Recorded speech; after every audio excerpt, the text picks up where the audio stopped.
Hello friends, welcome to Vivo MJ blogs. आज के इस वीडियो में हम लोग बात करेंगे कि निसान मैग्नाइट एक्सी वास्तव में कंपनी में कितने रुपए की बनती है, एक्सी की एक्चुअल कॉस्ट क्या है और कंपनी इसमें कितना प्रॉफिट कमाती है। तो अभी तक आपने हमारे चैनल को सब्सक्राइब नहीं किया है तो आप हमारे चैनल को सब्सक्राइब कर लो, वीडियो को पूरा देखिए। वीडियो पसंद आए तो आप लाइक का बटन दबा दीजिएगा और तभी सब्सक्राइब का बटन भी दबा लीजिएगा। तो आइए हम लोग वीडियो को स्टार्ट करते हैं।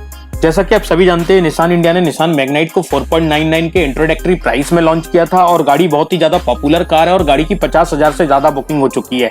तो हाँ, हम आप लोगों को बता देना चाहते हैं कि 4.99 एक्स शोरूम प्राइस था और एक्स शोरूम प्राइस जो गाड़ी का प्राइस होता है वो कार को शोरूम तक लाने में जो प्राइस होता है वो प्राइस होता है। इस प्राइस में आपका manufacturing charge, packaging charge, transport charge, loading, unloading, transit, insurance और भी जितने भी तरह के प्रोसेसिंग और भी लॉजिस्टिक चार्ज, वो भी सारे चार्जेस उस एक्स शोरूम प्राइस में इंक्लूडेड होते हैं। और एक्स शोरूम प्राइस में सबसे इंपॉर्टेंट चीज है, एक्स शोरूम प्राइस में जीएसटी भी आपका इंक्लूडेड होता है। तो जीएसटी को समझने से पहले हम लोग यहाँ समझ लेते हैं कि जितनी भी आपकी 1200 सीसी की गाड़ियां है या जिन गाड़ियों की लेंथ 4 मीटर से कम है उन पर जीएसटी 29% लगता है।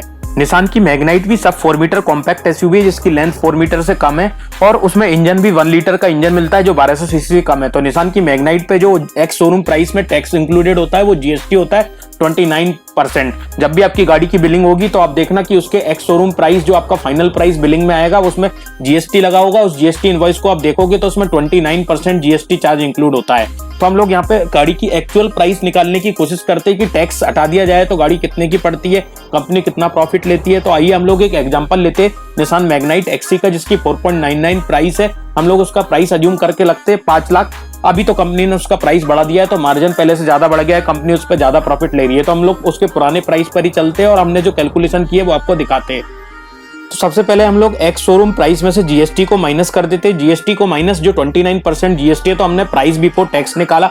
हमने 5 लाख प्राइस लिए तो उसको 5 लाख 1 डिवाइडेड बाई 129 इंटू 100 कर लिया तो 3,87,597 इसका प्राइस बिफोर टैक्स आ गया। मतलब टैक्स हटा दिया जाए तो ये गाड़ी आपका जो एक्सी वेरिएंट जो मिल रहा है वो आपका 3,87,000 का। आप कंपनी इसको बेच रही है तो कंपनी भी इस पे कुछ प्रॉफिट लेना चाहेगी। फॉर एग्जांपल हमने माना 15% कंपनी इस पे प्रॉफिट लेती है और हमने डीलर का प्रॉफिट रखा क्योंकि डीलर भी इतना बड़ा शोरूम खोल के बैठा है तो उसको भी कंपनी कुछ ना कुछ प्रॉफिट देना चाहेगी। वो 10% प्रॉफिट ले लिया तो 25% प्रॉफिट हम इसमें से निकाल देते। तो प्राइस बिफोर प्रॉफिट हो जाएगा 3,87,500 डिवाइडेड बाई 125 इंटू 100 तो वो आ जाएगा मेरा 3,10,077। तो मैंने प्रॉफिट निकाल दूंगा। इसके अलावा कंपनी किसी गाड़ी को बनाती है तो बहुत सारे लेबर को इंक्लूड करती है, किसी गाड़ी के डिजाइन वगैरह में R&D इन्वॉल्व होता है, ओवरहेड जो भी वहां बहुत सारा जो जमीन ली है और भी जो बहुत सारे रिसोर्सेज सर्विसेज यूज कर रही है तो ओवरहेड किसी भी कंपनी का लगभग 30% के करीब होता है। यदि हम उस 30% को निकाल देंगे तो निसान मैग्नाइट एक्सी को बनाने में आपकी एक्चुअल मटेरियल कॉस्ट आ जाएगी। तो एक्चुअल मटेरियल कॉस्ट आपकी मेरी आ जाती है 2,38,521। तो कहने का मतलब है यदि 5 लाख एक्स शोरूम प्राइस की गाड़ी आप खरीदते हो तो उसको जो बनाने की एक्चुअल कॉस्ट है, जो मटेरियल कॉस्ट है वो 50% से भी कम है। जो उसका एक्स शोरूम प्राइस है उसका लगभग दुगना रखा जाता है और कंपनी उस पर लगभग 15% मिनिमम प्रॉफिट लेती है और भी ज्यादा प्रॉफिट ले सकती है।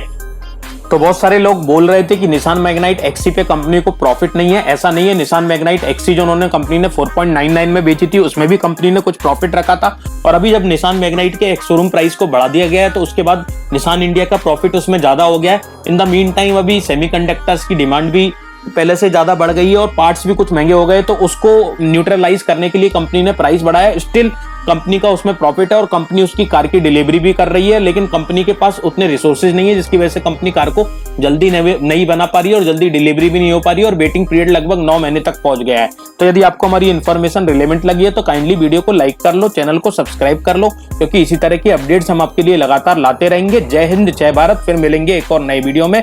Thank you very much.